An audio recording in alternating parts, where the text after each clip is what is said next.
Hi guys! Welcome to my vlog, and for today's video is about sa aking mga tanim na inaayos. Okay, now makita nyo dyan. O diba, ang ganda ng tubo nila.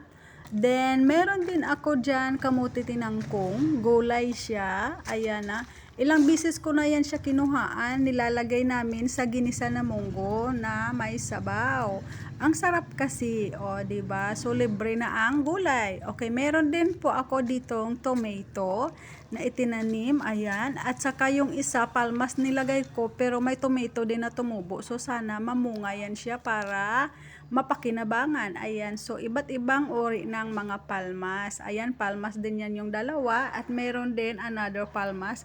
Ito yung malaki, ano yan siya, yung anong tawag natin dito? Foxtail daw yan. At meron din akong malunggay. Okay, ayan na. So, ayan na. Ayan na ang pusa. Kung saan ako pupunta, doon din yan. Nakabuntot sa puwet ko. Sige, mag-disturb na yan siya sa akin. So, until here na lang muna kasi yung pusa nang gugulo na. Bye! Have a nice day and thank you for watching!